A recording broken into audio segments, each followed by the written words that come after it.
were in attendance, some of you saw in the last debate where I staked out the new third position in American politics on climate change. Position number 1, we need to fight climate change on every level. Position 2, climate change is a hoax and not a problem. And then now the new position number 3, it is worse than you think. And unfortunately, that is where the numbers are right now. The UN just released a study last week that said that we're going to be fine if 80% of the world goes vegetarian immediately. Greenland just released data saying that their ice pack is melting at the rate projected in 2070, 50 years from now, today, beyond their worst case scenarios. I was just talking to a scientist here in Portsmouth who says that there are 2,000 residences here just in Portsmouth that are going to be subject to regular flooding. And it's not just here in Portsmouth, it's in Miami, it's in Norfolk, Virginia, it's in coastal communities around the country. They see it here in Portsmouth. They see it that the sea level is rising and that what used to be high tide and an inconvenience now is becoming a crisis for many homeowners, many communities. Climate change has also impacted the fishing communities here, where there's a thriving shrimp industry that has gone to zero here in New Hampshire. And this is just the beginning. Unfortunately, we're just at a point where climate change is going to accelerate. And one of the things that we were talking about, the scientist was describing to me the rate of glacier melt rate, where it's like an ice cube in a cup of warm water, where at first that ice cube does not melt, but then when it does melt, unfortunately the melting just gets faster and faster. So what can we do? I've released a new plan today to help combat climate change that in many ways is similar to the plans released by other Democrats, but it goes further. So first thing we have to do is build towards a more sustainable economy here in the US.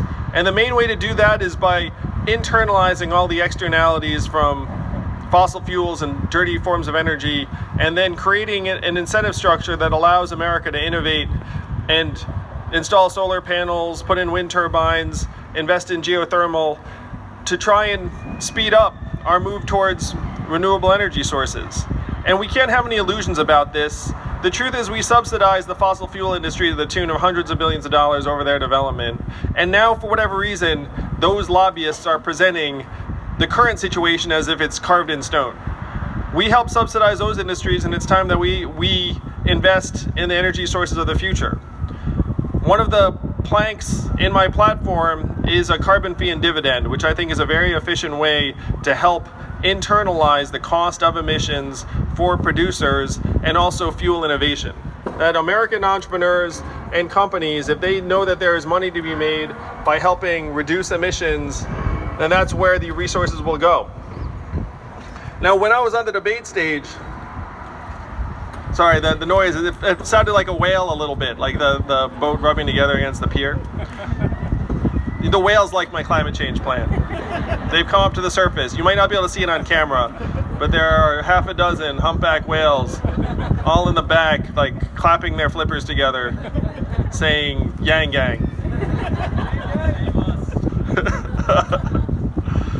So at the last debate, I commented on the fact that the United States is responsible for about 15% of global emissions, and that is the number. So we, in our discussions, like to pretend it's 100%, that if we were to clean up our acts, that climate change would reverse itself, but it will not.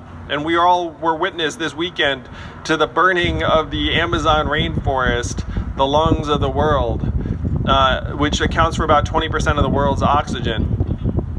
And we looked on in horror and thought, wow, what can be done? What can we do?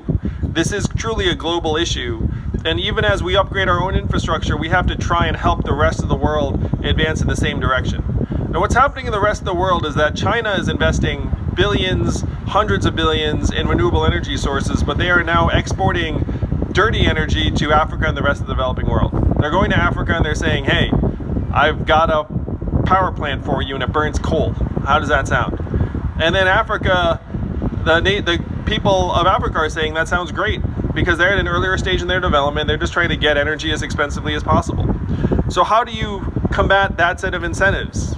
America has to be able to go to these developing countries and say, instead of that coal-burning power plant, how about solar energy, how about wind, and we're going to help you get there. We're going to subsidize these forms of energy. We're going to make it cost competitive. Because we have to know that other countries right now are just at an earlier stage where they don't care about anything but cost. That's the reality. And that's 85% of the world's emissions. So number one is building a sustainable economy for ourselves here in the US. Number two is trying to export these technologies and build a sustainable world economy, which is going to be a huge challenge, but we have no choice but to lead. Or else the 85% will just continue to grow and will not make the progress that we need to make. The third step, if you heard my debate answer, was that we need to move our people to higher ground. Now that's both literal and figurative. But we know that in the case of a natural disaster, we know with climate change, who's going to suffer? It's going to be poor people without as much in the way of resources to make their families and homes and communities more resilient. And Portsmouth is not one of those communities. I was just hearing that Portsmouth has resources that are being put to work, but the city council person here in Portsmouth knows that communities around the country and around the world are going to be struggling with this, and that it's going to be poorer communities, people of color, people who don't have economic resources are going to struggle the most. So when we say move people to higher ground, we need to put our country's resources to work to help people do just that. My flagship proposal, as you all know, is a $1,000 freedom dividend for every American adult, and that's going to help because that's going to put money into people's hands so they can protect themselves. When you see a natural disaster like Hurricane Katrina in New Orleans, what happened? People who could got into cars and drove away, and then who was left behind? People who do not have cars to get into, people who just didn't have the economic resources. So by putting money into people's hands, we can help us all become more resilient and responsive to climate change. But we need to subsidize the large-scale redevelopment of many houses and buildings around the country. It's going to cost tens of billions of dollars, but that's where our resources should go. Miami's already spending hundreds of millions trying to elevate their roads and buildings and on water pumps, but most communities are going to struggle with this for years and years to come.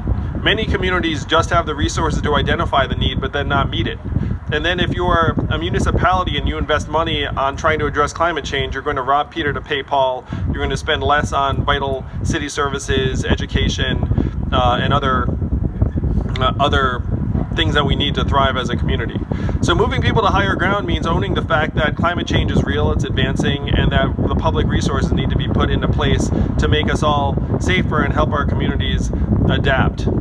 The fourth pillar of the plan is to try and reverse the damage. We are well past the point where we can do less of the bad things and expect things to get better. We're well beyond that point. We have to start proactively healing our environment and helping ecosystems recover. So the most benign forms of that would be planting trees. And that doesn't even need to be necessarily within our own country. We could go to other parts of the world and say, hey, we'd love to plant hundreds of thousands of trees here, and we will pay you for the privilege. And there will be jobs in it for you because this new forest ecosystem is going to require maintenance and care. That's the kind of move we need to invest in. And the costs are trivial if you compare them to the catastrophic effects of doing nothing and allowing the climate to continue to warm. So it's reforestation. In an environment like this, we need to reforest the oceans themselves by putting in microalgae seabeds, and it's called a marine permaculture array. It's an MPA. That acronym always takes me a second. The Atlantic Ocean is losing 4 to 8% of its biomass a year right now. Think about what that means cumulatively over time, what that's going to mean for communities like Portsmouth and other environments that rely upon a thriving ocean for their livelihoods. So we need to reforest the oceans themselves. We need to start planting microalgae seabeds and then repopulating marine ecosystems so that this 4 to 8% lost biomass every year starts to recover. This is what we mean by reversing the damage. We can't just try and cap emissions and recycle. We need to actually try and make the earth proactively better. And I just had a very interesting conversation about this. So there's a very controversial field right now called geoengineering, which is when you try to modify what's happening in our climate in some human-based way. And the reality is that we're entering a frontier time when other countries will be interested in geoengineering because there are a number of island countries that are literally going underneath the water right now. They're like losing their entire habitat or homeland. Now, the countries that are now being submerged do not have massive resources that they could have invested in geoengineering. They were just out of luck. But increasingly, there are going to be other world powers, particularly China, that are going to look up and say, the climate is doing massive damage to our economy, and we're going to start looking at ways to change that. And the Chinese will not be very consultative about it. They'll probably just pull the trigger because they feel that if they make a decision, that they don't need to talk to the rest of the world. So this is the scenario we have to try and prevent over the next couple of decades. I would convene a global geoengineering summit because there are researchers around the world that are looking into this right now, what we can do better. We have to get those scientists all in the same place, share lessons, and make sure that the world is actually coordinated on this, because we do not want to live in a world where 2 decades from now, China just launches sulfur dioxide into the atmosphere in an attempt to reverse global warming. So that's reversing the damage. And then the fifth is a constitutional amendment that says that it is a key part of the United States of America's society and government to preserve and safeguard and protect our environment for future generations. We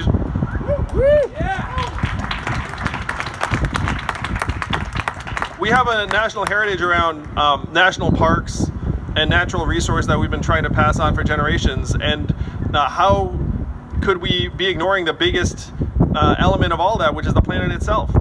That I'm a parent, I've got 2 kids who are 6 and 4, and I do not want to leave them a shambles of a planet, an epic disaster. And they'll look up and very correctly look up and say, what the heck were you doing? Or what the heck was our generation doing to allow this to happen? We are better than this, we can be better than this, and we should embed this in our Constitution so that through administrations of any political party, we know that this is a key part of what makes us America.